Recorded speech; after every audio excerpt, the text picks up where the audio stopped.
오늘 말씀은 너를 위해 큰 일을 찾지 말라는 제목으로 함께 은혜를 나누도록 하겠습니다. 지금 우리가 큐티하고 있는 본문은 예레미야서입니다. 그런데 오늘 본문 45장은 예레미야서 전체 52장 가운데 아주 특별한 본문이기도 합니다. 왜냐하면 예레미야서가 전체적으로 그 핵심 내용이 뭐냐면 바로 이스라엘 백성들의 죄를 지적하고 그리고 그 죄에 대해서 하나님이 심판을 경고하는 말씀이 예레미야서의 전체의 핵심 내용이에요. 전체에 흐르는 흐름이에요. 그런데 오늘 본문을 보면 오늘 본문은 그런 것과 전혀 상관없이 바룩이라는 사람, 이 한 개인, 한 사람을 향해 45장 전체가 그를 향한 예언이 기록되어 있다는 것입니다. 정말 특별하죠. 이 바룩이라는 사람이 어떤 사람일까요? 바룩은 예레미야서를 실제적으로 기록한 사람입니다. 예레미야서를 보면 우리가 예레미야가 기록했다고 생각하기 쉬워요. 그런데 이 예레미야서를 기록한 것은 바룩이라는 사람입니다. 예레미야는 자기가 받은 예언을 이렇게 구술해서 이렇게 이야기를 하면 바룩이 받아서 적었던 거예요. 그럼 바룩이라는 사람은 뭐 하는 사람이냐? 이 사람의 직업은 서기관입니다. 서기관이라는 직업입니다. 전문 직업입니다. 이 당시 고대 사회에서의 서기관은 최고 지식 엘리트 집단이에요. 굉장히 지적으로 이 사람들은 탁월한 사람들이 이 서기관들을 했어요. 지금은 우리가 공인중개사, 법무사, 그리고 또 행정관료, 속기사 이런 것들 다 전문 분야가 나눠져 있잖아요. 다 여러 사람들이 나눠서 하잖아요. 그런데 이 모든 일을 다 했던 사람이 이 서기관들이에요. 이 사람들이 나라에 있는 무슨 공식적인 행정문서를 기록할 때는 이 서기관들이 전부 다 이 일을 했어요. 그러니까 예를 들어서 왕이 국왕이 무슨 공식적으로 지방마다 행정문서를 전달하면 이것들 다 베껴서 적어가지고 그걸 집행하는 사람들이 이 서기관들이었고 각 관청마다 또 관공서에 해야 되는 모든 일이 있으면 서기관들이 나서서 했어요. 그뿐만이 아닙니다. 국가 간의 외교 조약 같은 거 외교 문서 할 때도 그 옆에서 항상 이 서기관들이 다 했어요. 그리고 외국 문서가 오면 그걸 또 번역하는 사람도 서기관들이 했어요. 대단히 언어나 모든 면에서 지식이 탁월한 사람들이었어요. 그리고 또 하나 중요한 일이 뭐냐면 이스라엘에서 서기관은 성경을 필사하는 역할을 했어요. 지금이야 인쇄기에다 딱 집어넣고 복사기 넣고 돌리면 되지만 성경을 복사하는 방법이 없어요. 사람이 다 필사해야 돼요. 근데 아무나 필사하면 안 돼요. 전문적인 사람들이 해야 돼요. 누구냐? 서기관들이 이 일을 맡아서 했어요. 손으로 다 일일이 필사했어요. 거기다가 이 사람들이 이런 공적인 업무만 하는 것이 아니라 일상사회에서 개인과 개인 간에 땅을 산다든지 사고 파는 그런 거래나 또 차용증을 쓴다든지 이런 개인적인 그런 모든 계약 문서도 서기관이 거기서 다 증서를 썼던 거예요. 그러니까 이 사람들은 이 사회에서 근간을 이루는 아주 중요한 사람들이에요. 근데 이 서기관들의 최고 우두머리가 누구냐면 왕의 서기관이에요. 왕의 서기관이 이 서기관들의 최고 대장이에요. 그러니까 모두가 꿈꾸는 것이 이제 결국 최정점이 왕의 서기관이 되는 거예요. 왕의 비서 역할도 하고 왕에게 중요한 일들을 자문하는 역할을 했어요. 그러니까 최고의 전문 엘리트예요. 바룩은 선지자 예레미야가 사역을 시작할 때부터 예언 사역을 시작할 때부터 하나님 말씀을 받아서 기록했고 그것을 보존했던 역할을 했던 사람입니다. 우리 오늘 보면 1절 한번 읽어볼까요? 시작. 유다의 요시야 왕의 아들 요야김 넷째 해에 네리야의 아들 바룩이 예레미야가 불러주는 대로 이 모든 말을 책에 기록하니라.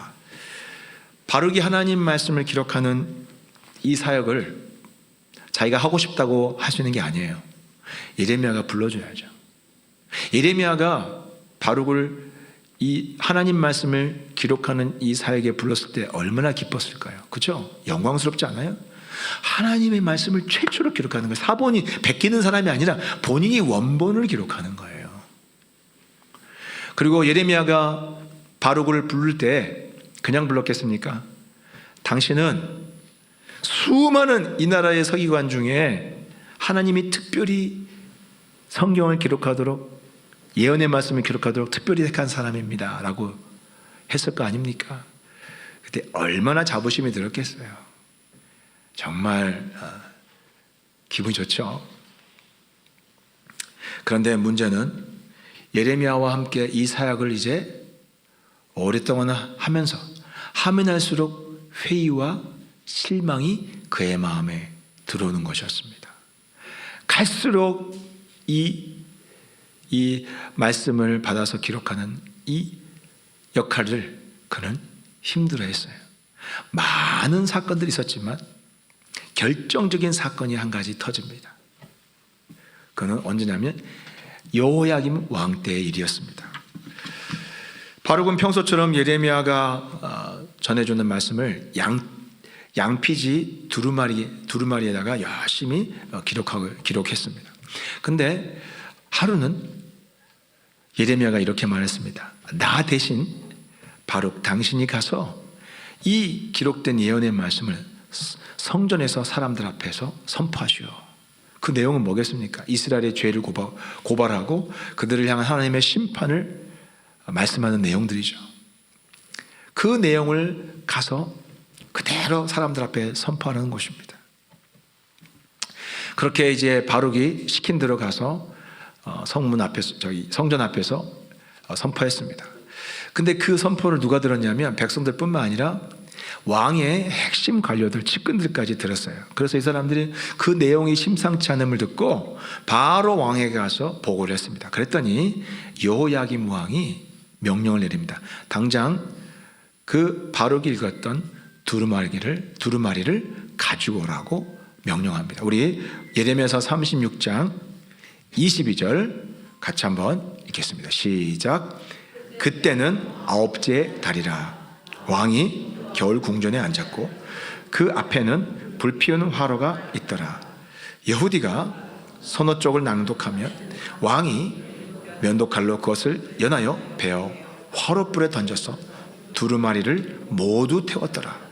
왕과 그의 신하들이 이 모든 말을 듣고도 두려워하거나 자기들의 옷을 찢지 아니하였고 엘라단과 들라야와 그마랴가 왕께 두루마리를 불사르지 말도록 아뢰어도 왕이 듣지 아니하였으며. 여기 보면 기가 막힌 내용이 나오죠. 여호야김 왕은요, 읽으라고 그래요. 가져와서, 그래, 선지자 예레미야가 뭐라고 기록했느냐, 하나님 말씀을 뭐라고 기록했느냐 읽어줍니다. 그러면 그 한 페이지, 그 두루마리 이리죠. 면도칼로 짝짝짝짝 찢어서 불에 던져버렸어요. 다음 읽어봐. 읽습니다. 그래? 이리죠. 면도칼로 짝짝 찢어서 불에 태워버렸어요. 이건 마치 하나님께 이런 말을 하는 것과 똑같은 행동이에요. 그럼 행동으로 말하는 거예요. 그래서 어쩌라고요? 하나님 말씀이 막 시퍼렇게 경고를 하는데 듣고 나서 찢어버려요. 이게 뭐예요? 어쩌라고요? 그래서 어쩌라고요? 이거 막 나가는 거 아니에요? 바룩은 자신이 두렵고 떨리는 마음으로 기록한 이 말씀, 이건 하나밖에 없어요. 원본이에요. 원래는 원본을 가지고 다 필사해서 복사본을 두거든요. 그래서 전파를 하거든요. 근데 자기가 유일한 원본을 갖고 있어요. 근데 그 원본을 가지고 왕이 가지고 세상에 다 찢어버리고 태워버린 거예요. 그 이야기를 들었을 때 이 바룩은 서기관으로서 엄청난 충격을 받았어요. 왠 줄 아세요? 이 서기관들은요, 많은 이런 문서를 작성하고 하지만 특별히 성경을 필사할 때, 성경을 옮겨 적을 때는 이 사람들이 그 성경에 대한 자세는 두려움과 그 경외심은 상상을 초월할 정도로 정말 벌벌벌 떨면서 하나님 말씀을 옮겨 적습니다. 탈무드에는요 이런 말이 나옵니다. 이 서기관들의 사명이, 성경을 옮겨 적는 이 서기관들의 사명이 얼마나 중요한지를 랍비들이 서기관들에 경고하면서 이렇게 말합니다. 너희가 한 글자라도 더하거나 빼면 세상을 파괴하는 죄가 된다 그랬어요. 성경을 기록하는데 거기에 쓰는 알파벳, 히브리어 단어 알파벳 하나라도 틀리면 그 한자가, 틀린 한자가 세상과 같은 무게라는 거예요. 한자 틀리면 세상을 한번 파괴하는 거나 마찬가지라는 거예요. 그만큼 하나님 말씀이 엄중하고 무게감이 있다는 거예요. 그러니까 그런 자세로 막 그 서기관들은 이 성경 필사를 할 때 옮겨 적을 때 이렇게 적었어요. 그래서 적다 보면 여호와, 야훼라는 단어가 나오잖아요. 히브리 알파벳에서는 네 글자예요. 근데 그 네 글자가 나오면 얼른 펜을 바꿉니다. 다른 글자하고 기록할 때하고 다른 펜을 써요. 새 펜을 씁니다. 왜? 그만큼 하나님을 경외하는 마음을 글 적을 때도 하는 거예요. 그리고 더 심한 사람은요, 더 이렇게 경건한 사람은요, 여호와라는 단어가 나오면 가서 목욕을 하고 와요. 그리고 여호와라는 단어를 적기 시작해요. 얼마나 하나님 말씀을 경외하고 두려움과 떨림으로 대했는지를 우리는 짐작할 수 있는 거예요. 그런데 바룩이 쓴 두루마기는 필사본이 아니라 원본입니다. 그 거룩한 원본 성경을 세상에 단 하나밖에 없는 하나님 말씀을 칼로 찢어 불에 던져버리는 겁니다. 구약 역사에 보면 하나님의 말씀을 거역하는 왕은 있었지만 하나님 말씀을 찢어버리는 왕은 처음 나와요. 처음 나오고 곧 유다는 멸망합니다. 이건 뭘 말합니까? 갈 때까지 간 거예요. 그러니까 여러분, 세상에도 그 선이 있잖아요. 넘지 말아야 선. 그 기준이 뭐냐면요, 하나님 말씀에 대한 태도예요. 하나님의 백성들은 하나님이 그들의 타락해도 정도가 있어요. 근데 가장 타락한 때가 뭐냐면 이렇게 하나님 말씀을 왕이 찢어버리는 시대, 이때가 끝인 거예요. 그리고 와서 몇십 년 안 돼서 바로 멸망해요. 이 여호야김 왕도 비참하게 죽었어요. 구더기에 던져져 죽었어요. 이게 이스라엘의 타락상을 보여주는 아주 상징적인 사인이에요. 하나님 말씀을 찢어버려요. 말씀은 곧 하나님이라고 하셨어요. 근데 그 말씀을 찢었다는 건 뭐예요? 하나님에 대한 태도인 거예요. 이제 갈 때까지 간 거죠. 여러분, 어떤 하나님의 공동체도 말씀에 대한 태도를 보면 그 공동체를 알 수 있는 거예요. 살아있는 공동체는 하나님의 말씀을 벌벌벌 떨면서 복종하고 순종해요. 경외해요. 그런데 갈 때까지 간 공동체, 망하기 일보 직전의 공동체는 그 공동체 구성원들이 하나님 말씀을 우습게 여겨요. 가볍게 대합니다. 그러면 그 공동체는 갈 때까지 간 거예요. 교회도 마찬가지예요. 멀쩡하게 예배는 드리지만 그 성도들이 하나님 말씀을 어떻게 대하냐가 사실은 하나님 앞에선 공동체에 대한 평가가 나오는 거예요. 여러분, 하나님 말씀 어떻게 대해요? 부담 없이 가볍게 대합니까? 아니면 두려움과 떨림으로 하나님 말씀을 대합니까?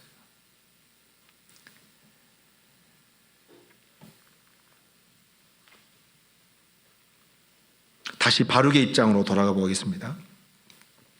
이때가 바룩이 예레미야와 함께 말씀을 기록하는 사역을 한 지 약 한 20년째 되는 그 해가 됐습니다. 이제 진짜 예레미야하고 그동안 오랫동안 사역을 해왔는데 이제는 사역이 점점점 버거워졌어요. 의욕이 사라졌습니다. 왜? 그도 그럴 것이 하나님 말씀을 열심히 기록해서 보존하고 그 사람들한테 선포해봐야, 아무리 이야기해봐야 세상은 하나도 변하지 않습니다. 아니, 좋아지긴커녕 더 악화가 되는 거예요.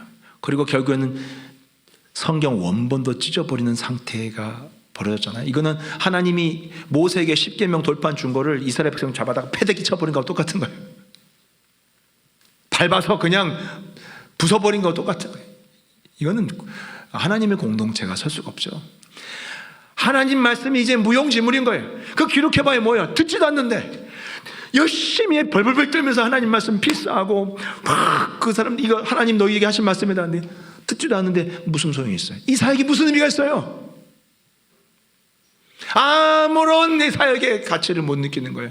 점점 내가 이 일을 계속 해야 될까? 희망이 없어지는 거예요. 게다가 지금까지 눈물의 선지자 예레미야 선지자의 별명이 눈물의 선지자죠.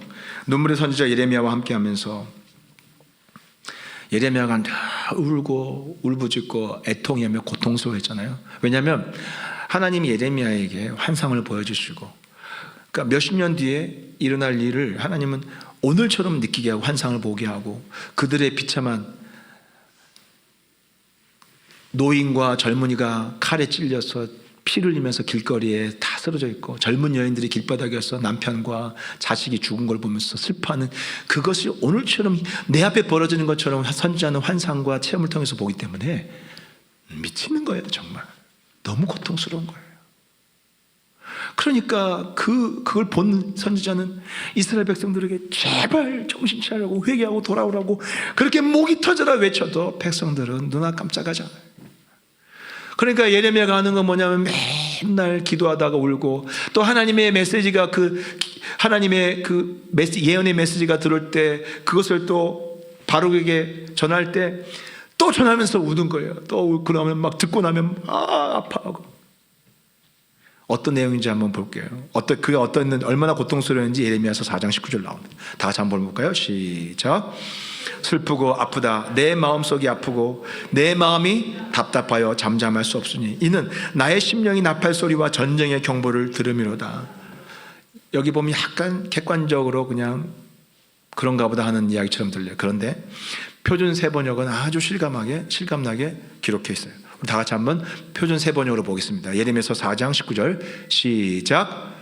아이고 배야, 창자가 뒤틀려서 견딜 수 없구나. 아이고 가슴이야, 심장이 몹시 뛰어서 잠자코 있을 수가 없구나. 나팔 소리가 들려오고 전쟁의 함성이 들려온다. 이러면서 울고 통곡하고 이스라엘 백성들을 위해서 기도했던 거예요. 20년을 같이 해왔어요. 옆에 가장 가까이서 붙어있는 예레미야 옆에 붙어있는 바룩은 얼마나 힘들었겠어요. 이 본인도 이제 우울증이 올라고 하는 거예요. 옆에서 맨날 울고 힘들어하니까 본인도 같이 마음이 심령이 낙담이 되고 같이 아프고 힘든 거예요. 오늘 본문 45장 2절 3절을 보면 그때 바룩이 예레미야와 함께하면서 20여 년 지난 이 시기에 바룩이 어떤 마음 상태였는지를 하나님이 적나라하게 드러낸 말씀이 나옵니다. 우리 2절 3절 한번 다 같이 볼까요? 시작. 바룩아, 이스라엘의 하나님 여호와께서 내게 이같이 말씀하셨느니라. 내가 일찍이 말하기를 화로다. 여호와께서 나의 고통에 슬픔을 더하셨으니 나는 나의 단식으로 피곤하여 평안을 찾지 못하도다. 하나님이 언젠가 바룩이 자기 자신을 막 하면서 혼잣말로 힘들어하면서 탄식했던 내용을 그대로 하나님이 인용을 하신 내용이 나와요. 근데 거기 보면 첫 단어가 뭐였어요? 화로다. 화로다.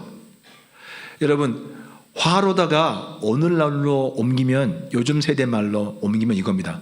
망했다 이거예요. 망했다. 아, 폭망이다. 아, 내 인생 폭망이다 이거예요. 아, 망했다 내 인생. 왜요? 왜 망했어요? 왜 내 인생 망했어요? 거기 나와요. 내 고통에 슬픔까지 더해졌다는 거예요. 내 고통에. 여러분, 왜 고통입니까? 이 바룩이 하는 일이 절대로 쉬운 일이 아니었어요. 굉장히 힘든 일이었어요. 아까 그랬죠. 사본을 옮겨 접는 것도 엄청난 그 긴장과 스트레스 속에서 하는 이 기록이에요. 근데 원본을 기록하는 거예요. 이 사람은 얼마나 그 책임이 막중합니까? 근데 말씀을 받아서 기록하는 것으로 이 사람 끝난 게 아니에요. 아까 뭐라고 그랬어요? 때로는 예레미야 대신에 이거 들고 나가서 성 앞에서 성전 앞에서 사람들 앞에 들려주는 거예요. 좋은 내용이죠. 좋은 내용입니까? 아니에요. 이스라엘 백성들을 저주하고 심판하는 내용이에요. 그거 들으면 이스라엘 사람들이 어떻게 반응했냐면 화가 치밀었어요. 뭐라고? 그래서 사람들이 이 바룩까지도 예레미야를 공격할 뿐만 아니라 바룩까지도 사람들을 적대시했어요. 바룩도 함께 표적이 됐어요. 여러분, 연예인들이 막 표적이 돼가지고 댓글 올리고 막 나쁜 그 문자 들어오면 그것보다 곧 너무 충격받고 힘들어서 자살하잖아요. 이 공동체는요, SNS로 끝나는 게 아니고 직접 얼굴을 보는 사람이 왕따였어요. 지나가면 손가락질에 이 매구노라고, 바벨론에 항복하라고 그러고, 네가 어떻게 그런 말을 할 수 있냐, 네가 이스라엘 백성으로 어떻게 이스라엘에게 그렇게 참담한 저주를 퍼붓느냐.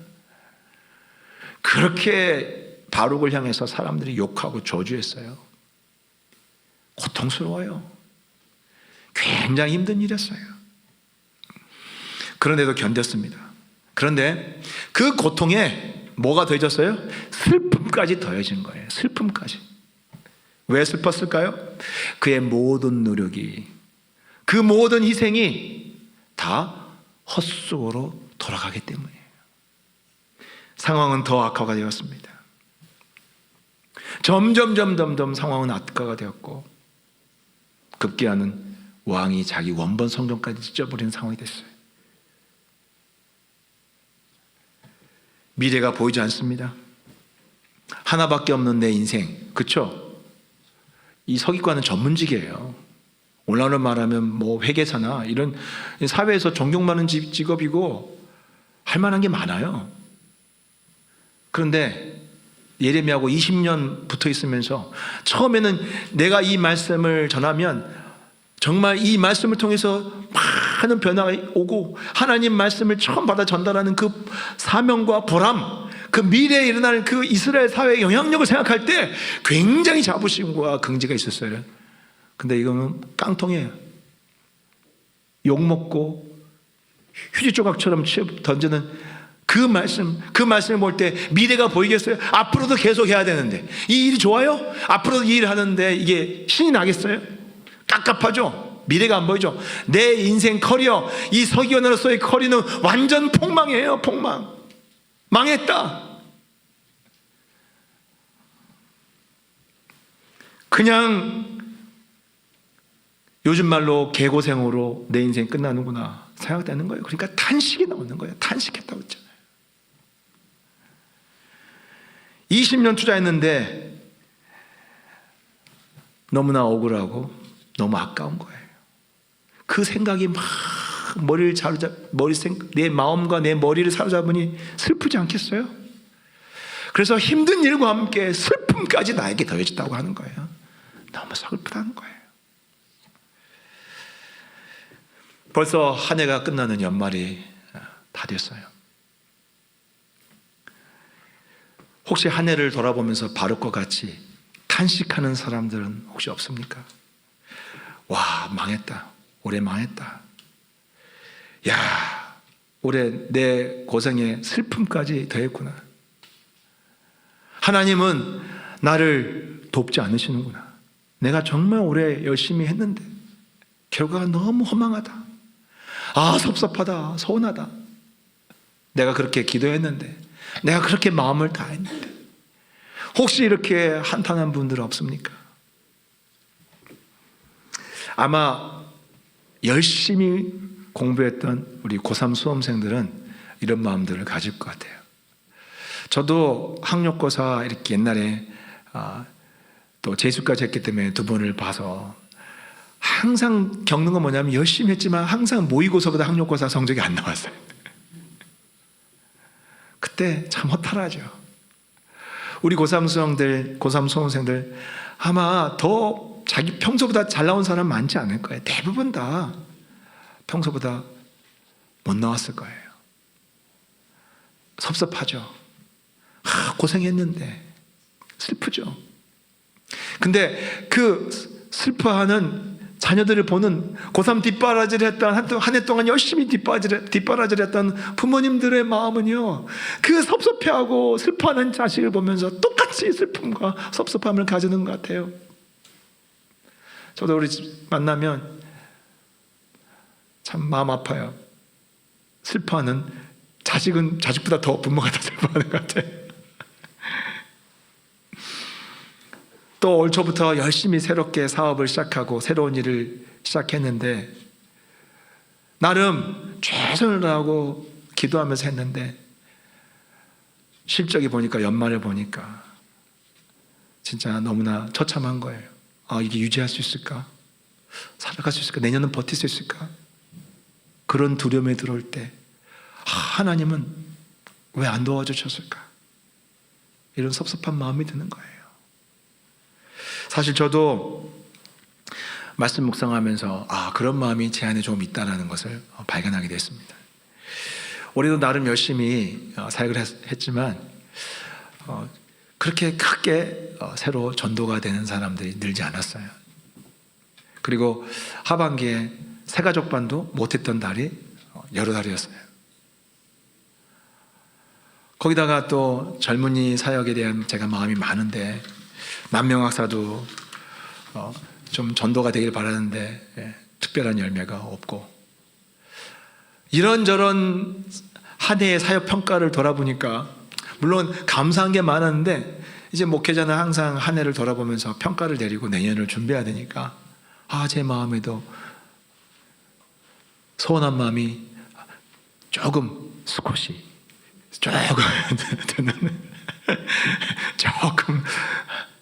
드는 거예요. 여러분, 오늘 본문 45장은 원래 36장과 똑같은 시기에 있었던 일이에요. 그러니까 36장은 여호야김 왕 4년 차에 있었던 일이에요.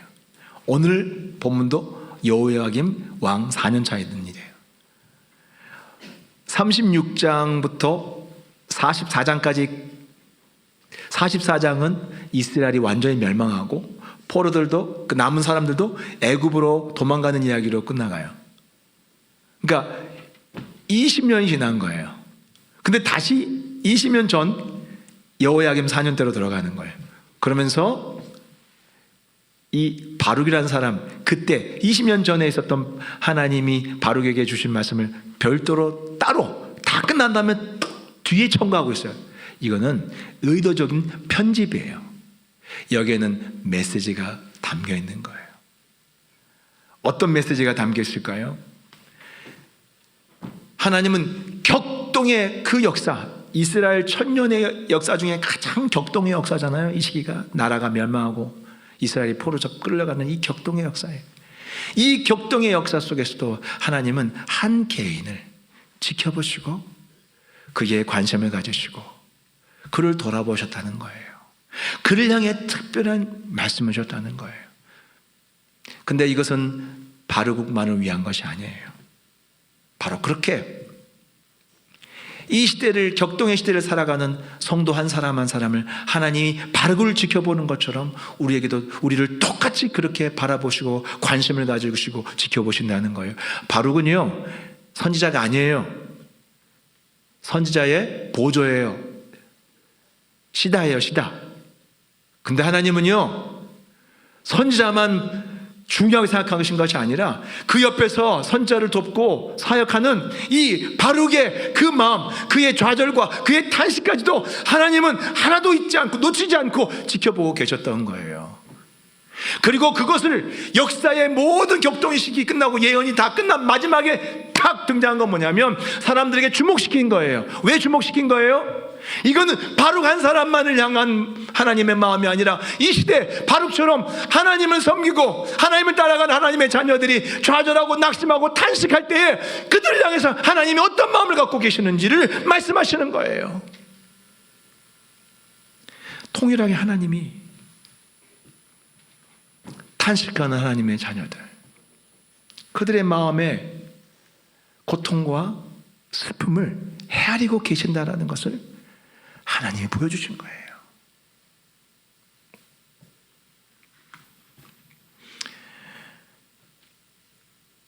이 성경을 읽고 있는 탄식하는 사람들, 여러분 다 탄식 있잖아요. 아픔 있잖아요. 그들을 향해서 하나님이 자신의 속 깊은 마음을 드러내시고 응답하고 계시는 내용이 오늘 본문의 핵심 메시지예요. 뭐라고 하셨을까요? 우리 4절 한번 볼까요? 탄식하고 좌절하는 바룩에게 뭐라고 하셨을까요? 4절 다 같이 읽어보겠습니다. 시작.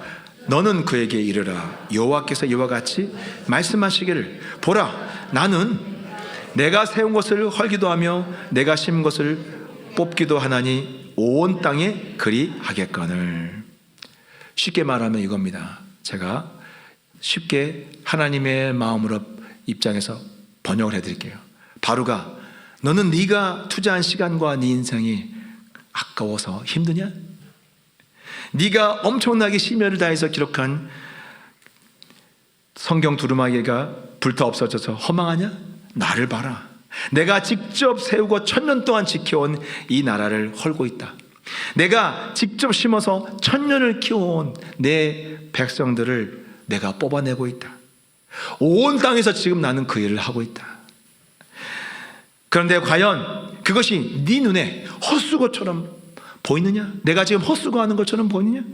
내가 아무 생각 없이 무모하게 보이느냐? 큰 그림과 계획이 없이 그냥 세웠다 허물었다 심었다 뽑았다 하는 그런 일을 하는 것처럼 보이느냐?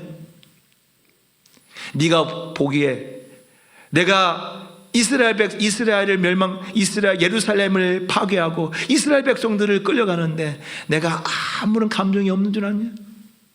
나는 그 이스라엘을 파멸하고 이스라엘 백성들이 끌려가는 것을 볼 때 하나님 자신도 나도 똑같이 아픔과 슬픔을 느끼고 있다는 것을 이야기하는 거예요. 그럼에도 불구하고 내가 이 일을 하는 것은 왜 하는 줄 아느냐? 그것은 바로 이후에 장차 이들을 하나님 나라의 새 백성들로 새롭게 만들기 위해서 내가 큰 계획을 가지고 이 일을 실행하는 것이다라고 이야기하는 거예요. 미래의 이스라엘을 하나님 나라의 백성들로 다시 세우기 위해서 이 고통과 슬픔을 감수하면서 이 일을 하나님이 고통 속에서 열심히 하고 있다라고 하는 것을 설명하고 계시는 거예요. 이 말씀을 하고 계시는 의도가 무엇입니까? 당장 눈앞에 실패나 좌절 후에 찾아오는 자기 연민에서 빨리 나오라는 거예요. 자기 연민에 계속 빠져 있지 말라는 거예요. 여러분, 자기 연민에 빠지면 어떤 문제가 생긴 줄 아십니까? 문제가 뭔지 아십니까? 사람의 시야가요 아주 급속도로 좁아져요. 한번 보세요. 제가 고개를 이렇게 들고 있어요. 내가 막 낙심했어요. 그리고 나에 대해서 실망한 마음이 커요. 나는 못났어. 나는 바보야. 나는 왜 이 모양일까 하면서 자꾸 자기를 쳐다보세요. 나는 왜 이 모양일까 하고 고개를 숙여보세요. 그리고 자꾸 나를 보고 나의 과거를 돌아보세요. 자꾸 나에게 집중해보세요. 어떻게 돼요? 내 시야가 점점 아래로 떨어지면서 사람의 시야가 좁아지는 거예요. 땅을 쳐다보게 되는 거예요. 그래서요, 지금 이 자리, 지금 이 시간을 마치 내 인생 전체의 시간으로 착각하게 되는 거예요. 내 인생 실패했다고 빠지게 되는 거예요. 그게 자기 연민이 만들어 놓은 무서운 함정인 거예요.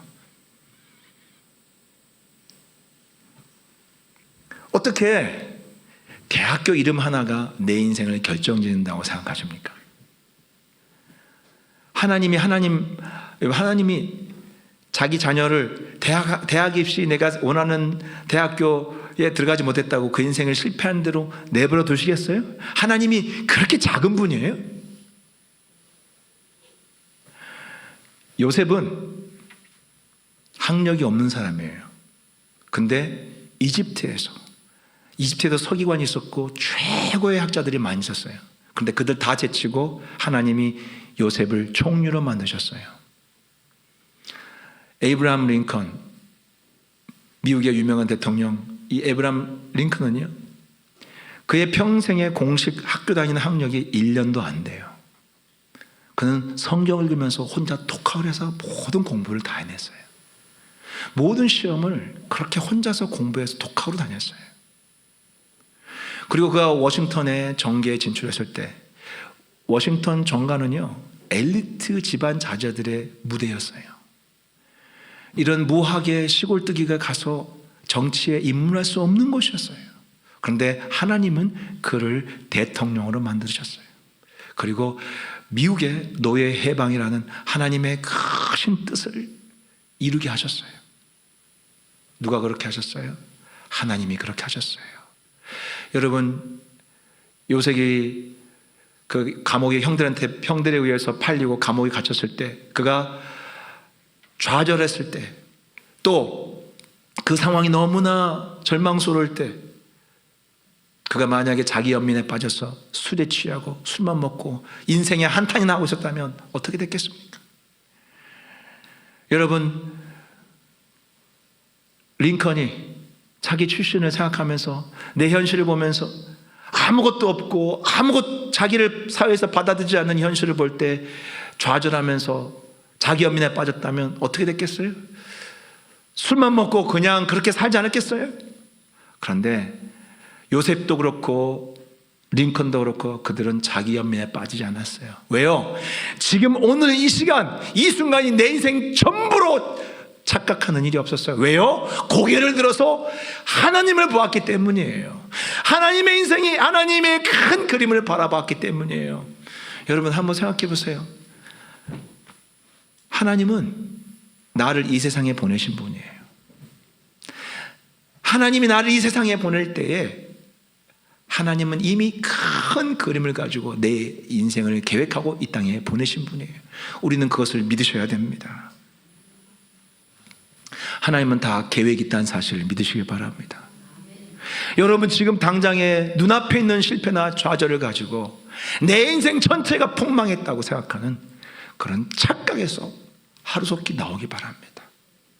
자기 연민에 빠지면 시야가 좁아지면서 지금 여기 오늘을 인생 전부로 평가하는 그런 오류에 빠집니다. 하나님은 내가 아니라 내 인생은 하나님이 계획하시는 것을 믿으시기 바랍니다. 하나님이 나에게 주신 사명이 있다는 걸 알면, 그리고 그 사명을 붙잡고 가면 하나님의 놀라운 그림이 눈앞에 펼쳐집니다. 하나님이 내 인생을 향한 놀라운 계획이 있다는 사실을 다시 한번 붙잡고 믿는 여러분 되시기를 주의 이름으로 축복합니다. 하나님은 바룩이 자기 연민에 빠지게 된 숨겨진 동기를 정확하게 짚어내셨습니다. 왜 바룩이 이렇게 자기 연민에 빠져서 탄식하고 그리고 고통과 슬픔에서 헤어나지 못할까? 본인도 잊고 있었던, 놓치고 있었던 한 가지 사실을 하나님은 드러내십니다. 그게 뭔 줄 아세요? 우리 5절 한번 볼까요? 5절 보겠습니다. 다 같이 읽어보겠습니다. 시작. 내가 너를 위하여 큰 일을 찾느냐?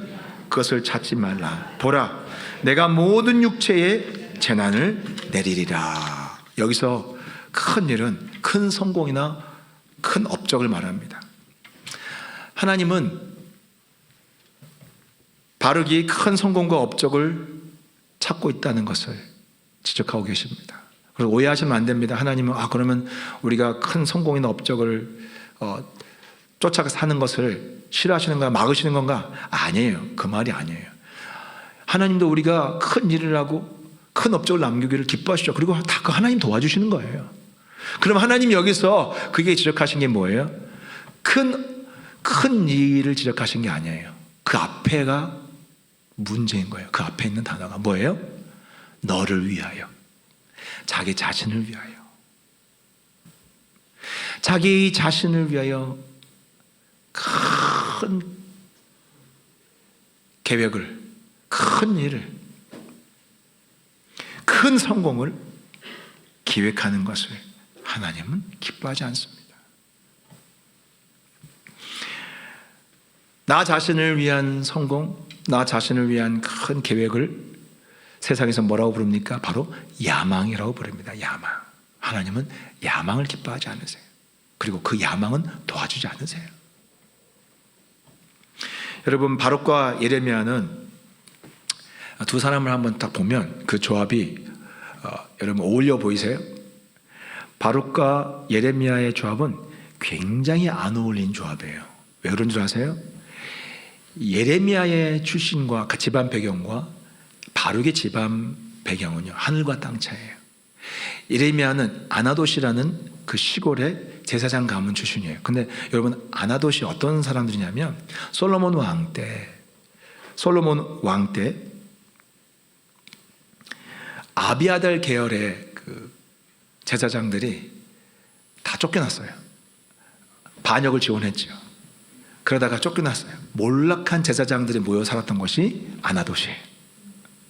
그리고 그 자리를 누가 차지하냐면 사독 계열의 제사장들이 중앙 무대 솔로몬과 함께 이스라엘의 주류 제사장들이 돼요. 그러니까 이 사람들은 옛날 우리 조선시대로 말하면 몰락한 선비들, 양반 몰락해가지고 시골 저기서 그냥 정말 그냥 명분반 양반인 그런 사람들인 거예요. 그런 집안 출신이에요. 완전 비주류 제사장, 인정 못 받는 제사장 가문 출신이에요. 그런데 이 바룩은 어떤 사람이냐? 바룩의 형이 왕의 비서실장이었어요. 한마디로 거기도 서기관이죠. 권력의 핵심부에 있었어요. 그 집안 자체가 잘 나가는 집안이었어요. 그리고 이 바룩도 바로 그런 전문직을 가진 사람이죠. 형이 왕의 비서실장이면 내가 맘만 먹으면 얼마든지 행정관료로서 장관까지도 할 수가 있는 그런 가능성이 있는 집안이에요. 그런데도 예레미야가 바룩을 일찍 불렀기 때문에 예레미야와 함께 하나님 말씀을 기록하는 사역을 해왔죠. 그래서 그걸 꾹꾹 누르고 있었죠. 하지만 이렇게 일이 안 풀리고 이렇게 멸시당하고 하나님 말씀이 찢겨나가는 현실 속에서 내가 도대체 이런 일하는 일이 의미가 있느냐 낙심하고 나는 실패했다, 나는 망했다 생각하면 할수록 자기의 연민이 들면 들수록 이 바룩의 마음에 바룩의 시선이 견눌되는 건 누구겠어요?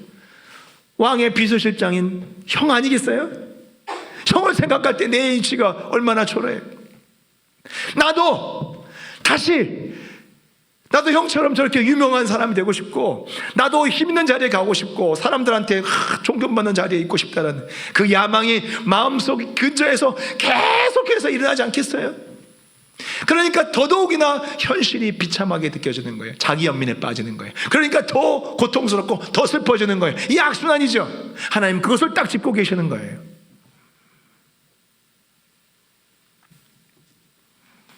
야망이 클수록 좌절도 큰 법입니다. 저도 제 안에 자기 연민이 좀 있었던 것 같아요.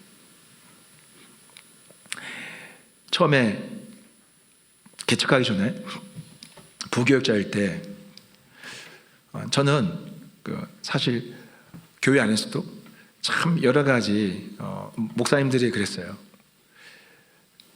이준호 목사님 그래도 참 스펙이 좋은 사람이라고 부럽다고 이런 이야기를 많이 들었어요.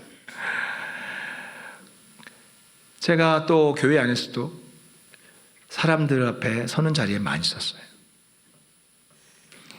그래서 드러나는 자리에 많이 섰죠. 설교도 많이 하고 기도회도 인도하고 예배 사회도 하고 항상 성도들 앞에서 어떻게 보면 빛나는 자리를 많이 하나님이 세워주셨어요.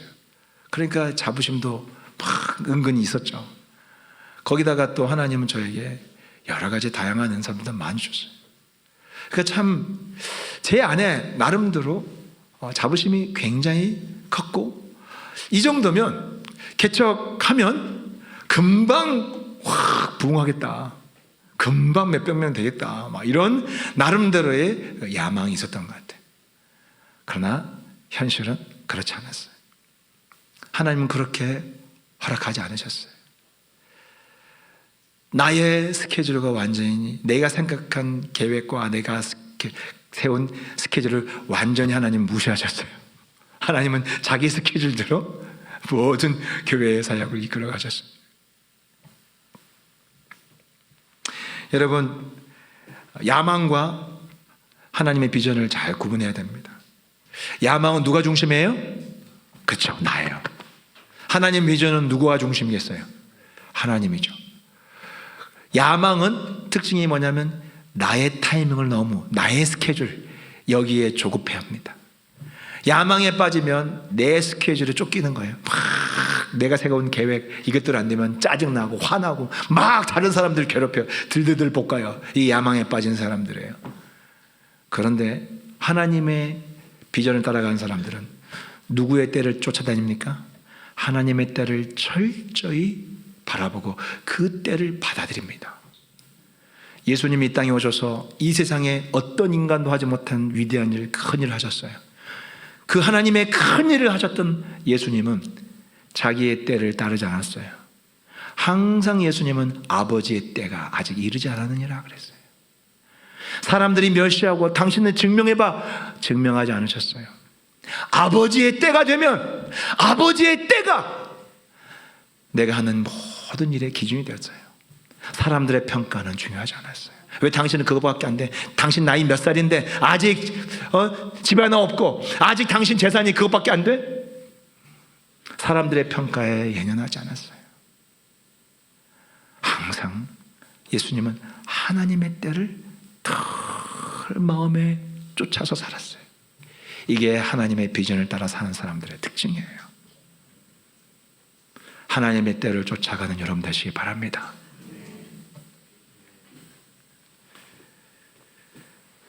거기다가 우리가 하나님의 비전을 쫓아 살아야 하지만 내가 살아가는 시대의 특징을 잘 분별해야 됩니다.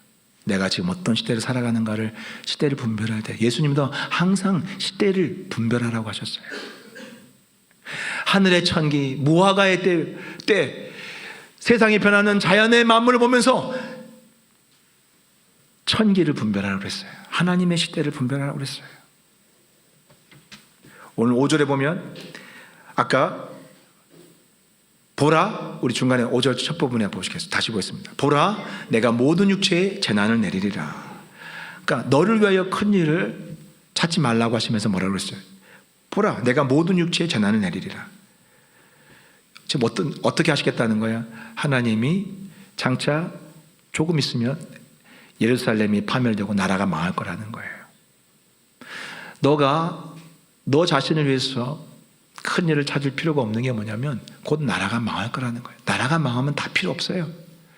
집이 곧 불타 없어지는데 집 인테리어 걱정하고 있어요. 집을 어떻게 멋지게 장식할까? 어떻게 멋진 가구를 들여놓을까? 그게 얼마나 부질없는 짓이에요. 시대를 분별하지 못하면 이렇게 되는 거예요. 여러분, 예수님은 내일 오실 수 있어요. 근데 오늘 밤에 막 가구 살 거 주문해놓고 명품 가구 주문해놓고 무슨 의미가 있어요? 내일 주님 오시면 다 소용없는 거예요. 여러분, 시대를 분별해야 돼요. 하나님은 바룩에게 네가 지금 살고 있는 때가 어떤 시대인지를 명확히 말씀하셨어요. 곧 이스라엘이 멸망한 때라고 말씀하셨어요. 네 야망이 부질없는 것이라고 이야기했어요. 성경은, 신약 성경은 지금 우리가 살아가고 있는 시대를 뭐라고 합니까? 어떤 때라고 말씀합니까? 베드로전서 4장 7절 한번 봅시다. 다 같이 읽어보겠습니다. 시작. 만물의 마지막이 가까이 왔으니 그러므로 너희는 정신을 차리고 근신하여 기도하라. 우린 지금 마지막의 마지막 때를 살고 있다는 것을 잊지 말아야 됩니다. 믿습니까? 내일 주님이 오셔도 이상하지 않는 때를 살고 있습니다. 믿습니까? 진짜입니다. 내일 주님 오실 수 있어요.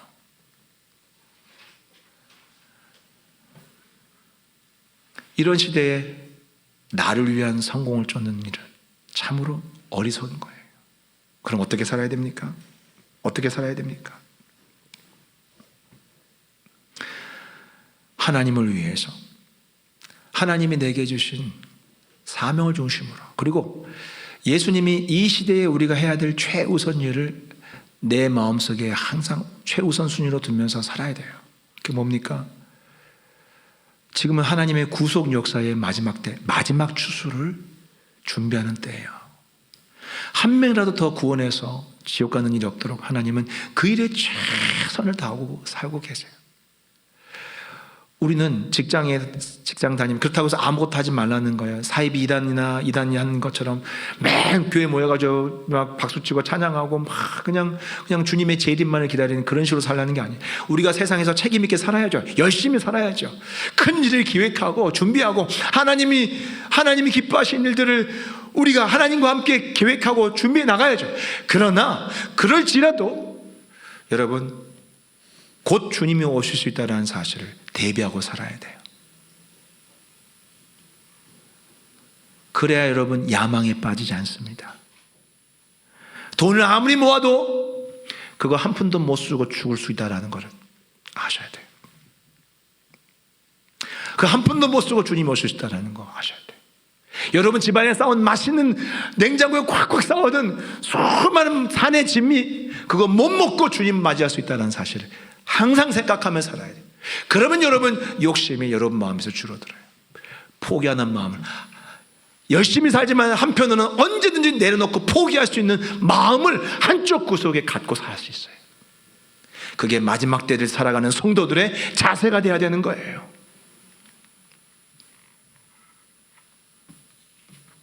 그렇게 살아갈 때 하나님이 주신 약속이 뭐예요? 우리 5절 한번 봅시다. 5절 후반부 그러나부터 봅시다. 시작.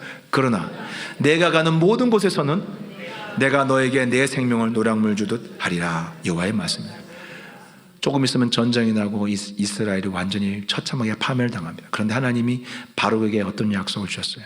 네가 그렇게 내가 너에게 말하는 대로 시대를 분별하면서 너를 위해서가 아니라 하나님을 위해서 사명을 쫓아 살아갈 때에 하나님께서는 반드시 너의 인생을 지키시고 보호하신다라는 거예요. 어떤 상황 속에서? 전쟁 속에서도 네 목숨을 지키고 보호하실 거라는 거예요. 여러분 지금 우리가 살아가는 시대 지금 세상이 정말 뒤집어지고 있어요. AI가 조금 더 발달하면 아마 절반 이상의 직업들이 다 없어질 거예요. 뭘 먹고 살아야 될지 모르는 시대예요. 지금도 계속 사람들이 해고되고 있어요. 우리 자녀? 여러분 자녀들 제일 많이 걱정하시죠? 진짜 몰라요. 지금 앞으로 대학도 많이 없어질걸요? 왜? 대학이 필요가 없어요. AI 때문에. 모든 시스템이 다 망가지고 진짜 재난의 수준처럼 사회가 해체될 거예요. 그러면 과연 살아남을 수 있을까요? 걱정되죠. 그런데 오늘 하나님은 약속하시는 거예요. 세상이 그렇게 될지라도 내가 너를 지켜줄 거라는 거예요. 내가 너의 안전을 보호할 거라는 거예요. 내가 너를 책임질 거라는 거예요. 내가 너와 함께 하실 거라는 거예요. 거기에 보면 어디 가든지 어디 있든지 어떤 직장에 있든지 어떤 위치에 있든지 어느 곳에 살든지 아무리 불안한 지역에 불안한 직장에서 살고 있더라도 내가 너를 책임지고 지키고 보호할 거라는 거예요. 이게 오늘 바로에게 주신 약속이에요. 이게 오늘 하나님의 말씀을 붙잡고 내가 마지막 때 어떻게 살아야겠구나 깨달은 여러분들에게 하나님이 주신 약속이에요. 믿으시기 바랍니다. 나와 내 가족, 내 자녀들 하나님이 책임지십니다. 그 약속을 붙들고 살아가는 여러분 되시길 주의 이름으로 축복합니다. 기도하겠습니다.